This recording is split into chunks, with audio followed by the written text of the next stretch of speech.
Ever wonder what it would be like to face a den of hungry lions? I'm not talking about a zoo enclosure, but a dark, terrifying pit, sentenced there for a crime you didn't really commit. It sounds like something from a nightmare, right? Well, for one man, this was his reality. Today, we're diving deep into one of the most incredible survival stories ever told. Daniel in the lion's den. This isn't just a simple children's tale. It's a gripping account of political intrigue, unwavering faith, and miraculous deliverance in the heart of the mighty Persian Empire. It all happened in the 6th century BC. Daniel, an elderly Jewish exile, has risen to become one of the most powerful officials in Babylon, serving under King Darius the Mede. Daniel chapter 6 verse 3 tells us, Daniel so distinguished himself among the administrators and the satraps by his exceptional qualities that the king planned to set him over the whole kingdom. He was brilliant, trustworthy, and incredibly good at his job.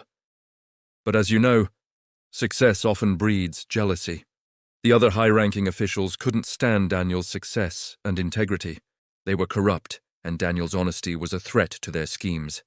They desperately wanted to get rid of him. But there was a problem.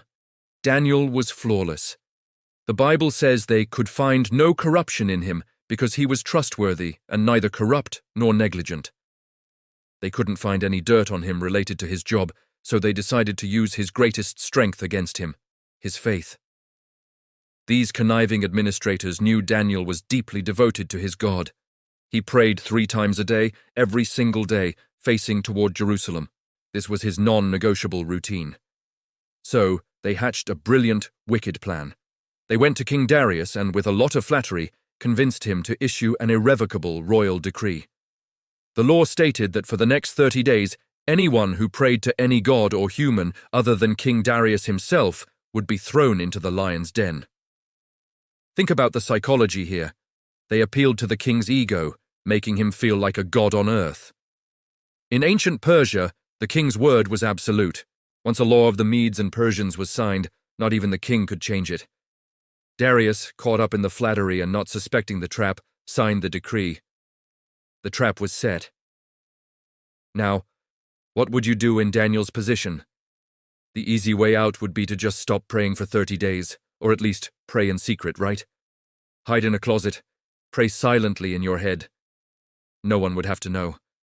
But Daniel wasn't about compromise when it came to his faith. Daniel chapter 6 verse 10 is one of the most powerful verses in this story. It says, Now when Daniel learned that the decree had been published, he went home to his upstairs room where the windows opened toward Jerusalem. 3 times a day he got down on his knees and prayed, giving thanks to his God, just as he had done before. He didn't change a thing. He went to his room, opened his windows for all to see, and prayed.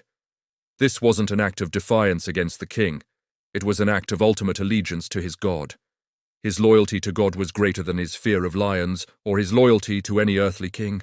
Of course his enemies were watching. They caught him in the act and immediately rushed to the king. When King Darius heard, he was devastated. The Bible says he was greatly distressed. He realized he'd been tricked into condemning his most trusted and loyal advisor. He spent the entire day trying to find a loophole, a way to save Daniel, but the law was unbreakable. His hands were tied. As evening fell, he had no choice but to give the order. Imagine the scene. Daniel is led to the den. The king, full of regret, says to him, May your God whom you serve continually rescue you. It's a statement of hope, but you can feel the desperation in his voice. Then, a large stone was rolled over the mouth of the den, and it was sealed with the king's own signet ring and the rings of his nobles, making the sentence official and final. There was no going back. Now let's talk about these lions' dens. These weren't just simple pits. Archaeological findings in places like ancient Babylon and Persia suggest they were often man-made caverns or chambers, sometimes with a top opening to drop in the condemned and a side door for the keepers. And these lions were likely kept hungry to make the execution swift and terrifying.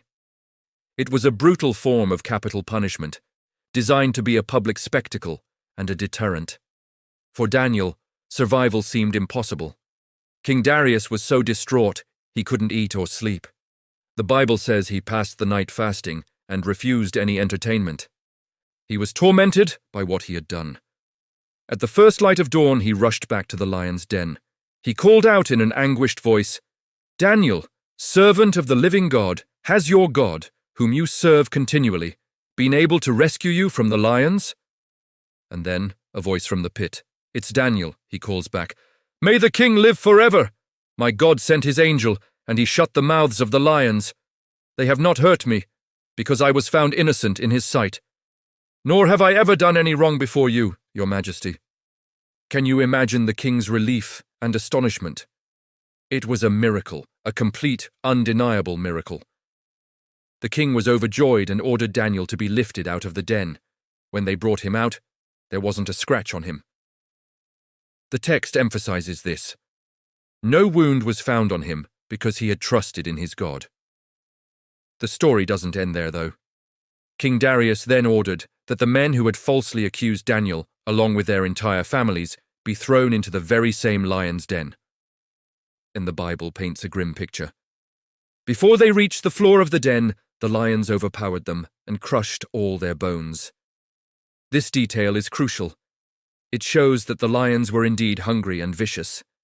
They hadn't spared Daniel because they were full or tame.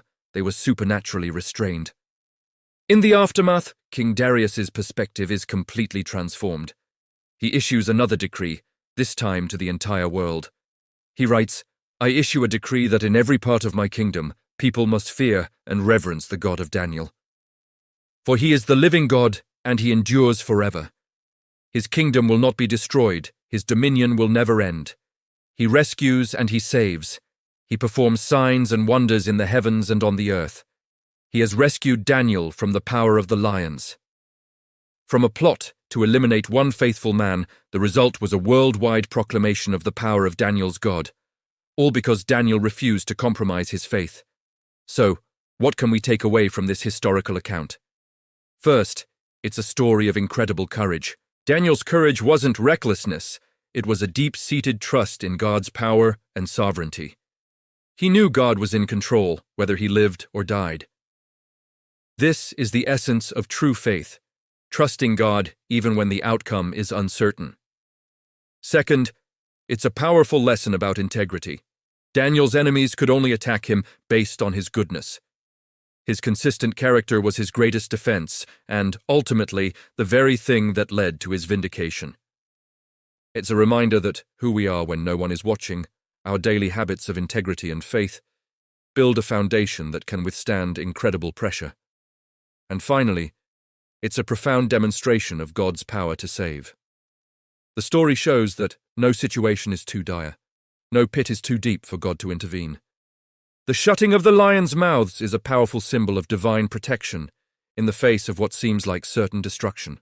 The story of Daniel in the lion's den is more than just a historical event. It's a timeless testament to the power of unwavering faith in the face of persecution. It challenges us to think about our own convictions. What are the non-negotiables in our lives? Where do we draw the line? Daniel drew his line at his relationship with God, and the result was a miracle that echoed throughout the most powerful empire on earth. Thanks for joining me on this deep dive into one of history's most amazing stories. I hope it inspired you as much as it inspires me every time I read it. If you enjoyed this, please hit that like button and subscribe for more content that explores the fascinating stories of the past. Let me know in the comments what you think is the most powerful part of Daniel's story. See you in the next video.